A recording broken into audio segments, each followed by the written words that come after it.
Y'all niggas do, I don't do. I do the other thing. Everything. Y'all niggas go across the street that way, I'm going up. Holla at your boy. I do other things, man. I don't do what y'all niggas do. I don't do what niggas do. I don't watch niggas' money. I don't care. I just do. The rap game just got messy again, like real messy. Jim Jones just got called out bad by Tony Yayo, and the internet can't stop buzzing about it. In a recent interview, Yayo dropped bomb after bomb, calling Jim a fake, a fraud, and a man who's been playing both sides for years. He said straight up, "You can't scream loyalty if you move funny when the camera's off." That comment hit hard because fans know Yayo doesn't talk unless he means it. And this time, he meant every word. Between me and other niggas, right? Stack Bundles, one of my favorite rappers in the world. Rest in peace. Rest in peace. Brian.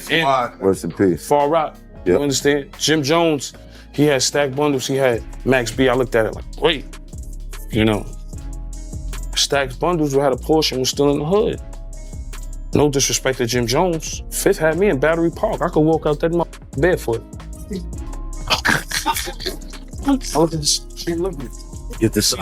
Yayo started breaking down how Jim tries to act like a real one in interviews, but moves corporate when it's time to stand on business.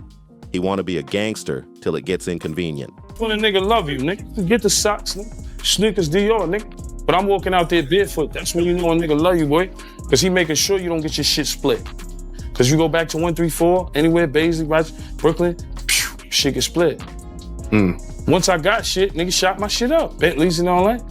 Y'all can get that sneaker, just toss that over there. My shit's official. You know what I'm saying? Yo, look, but nigga put me in position. Rest in peace of Stack, but Stack got killed in a project with a Porsche. Yeah. Come on, nigga, I'm from the hood, nigga. Yayo said it plain, and fans instantly connected the dots. Dipset history, the fallouts, and that shady energy that's followed Jim for years. Y'all niggas thought, nigga, I done been around the Black Justice and seen the Preems and all that, nigga. The E-Money bags, all that, nigga. The younger niggas under that. So with everything you Maserati Fox. Real nigga, huh? So with everything that you saw, what would you change? I just pray to God every time I leave the house. But what would you change? Change what? That's a cup. I heard you talk about all the shit you went through, all the shit niggas is still going through. What God? Listen. Social media lit up crazy. Memes, quotes, and wild reactions everywhere. Everyone was saying the same thing. Yayo exposed the truth. No sugarcoating. What made it even worse? Jim stayed completely silent. Something nobody expected from a guy who always has something slick to say. That quiet hit different to fans. It looked like guilt or maybe shock. Overnight, the capo turned into a punchline, and Tony Yayo, the man folks used to underestimate, walked away looking like the realest voice in the room, full of confidence and power. After that clip went viral, the conversation exploded across the entire culture. Every blog, every timeline, everybody was talking. Yayo didn't just clown Jim, he tore apart his whole image piece by piece. He said, "Some dudes build reputations off illusions." That line hit like a punch. Real ones don't gotta prove nothing, and that stung because Jim's whole career has been about being that Harlem guy. Tough, flashy, untouchable. But Yayo pulled the curtain back, saying Jim's street talk don't match how he really moves. He reminded people of all those messy fallouts Jim's had, with Cameron, Max B, and even his own Dipset crew. How can you talk loyalty when you can't even keep your own circle tight? Yayo's quote spread like wildfire, shaking the whole internet. Fans started digging up old Dipset clips, connecting every messy dot they could find. Yayo even hinted at the wildest part. Jim never denied a thing. No clapback, no post, no defense, just cold silence. And in hip-hop, silence hits harder than a diss track ever could. The problem is, when she was on the show, she had said that she had heard about you wasn't giving Stack money, but people don't know that when Stack asked you for the bread, you were going to the bank. I think the bank was closed. Something happened, because me and Bino talked about it. I remember being there, and you was going to give him more money after the money he spent because we was on tour. He like, geez, I spent all that tour money, geez, on Pop, I bug it. Whatever he did, brought another Porsche, BMW. He like, yo, Pop, geez, you said closed mouth don't get fed, geez, I'm Pop, geez, I'm hurting. It's a fact. And when I told him, I said, yo, go get 25 grand from the bank tomorrow.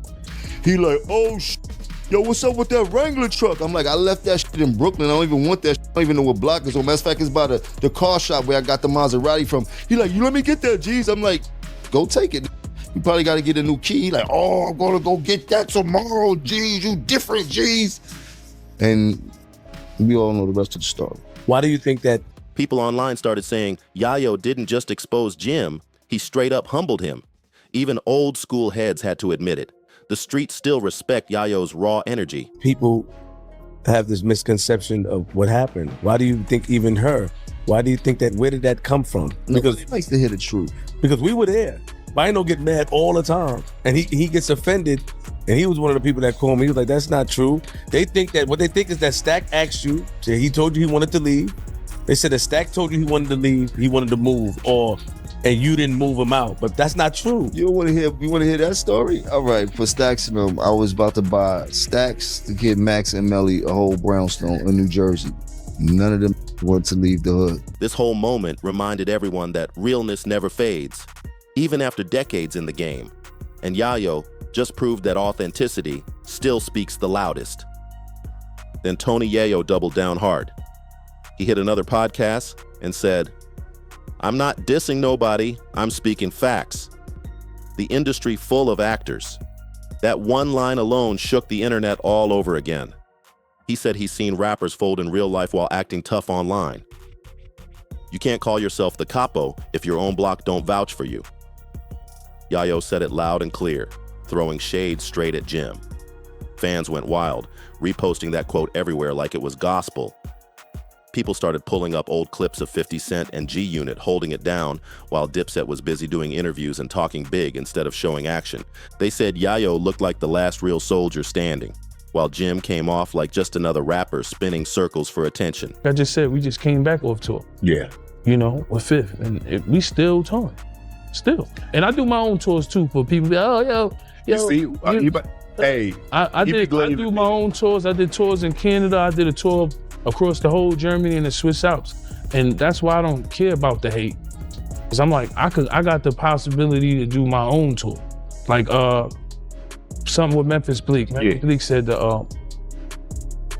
Yayo said, Jay-Z didn't have us on tour like he did, or I eat my own halal. I eat my own halal too. If you want to say that, to Memphis Bleak, I just came off my last tour.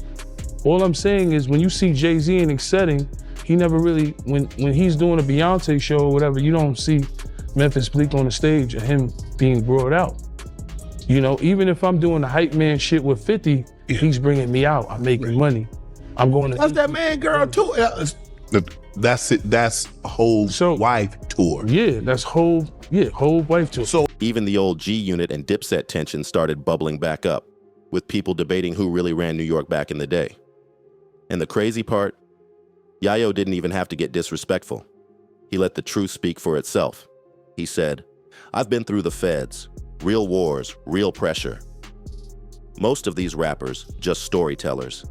The calm in his voice made it sting even more. He wasn't yelling or flexing. He was exposing Jim with straight composure. At that point, it wasn't beef anymore. It was reputation versus reality. And Jim's reality wasn't looking solid at all. Weeks went by, and Jim Jones still hadn't said a single word. For someone who's usually the first to jump online, argue, or clap back, that silence spoke louder than anything. Fans caught on quick. The same man who once called himself the capo of Harlem was suddenly ghost. His comment sections turned brutal, filled with nonstop trolling and shade. People kept tagging him under Yayo's clips, saying things like, "You're not gonna say nothing? Jim and Yayo told the truth. That's why you quiet." That quietness started feeling like confirmation to fans everywhere.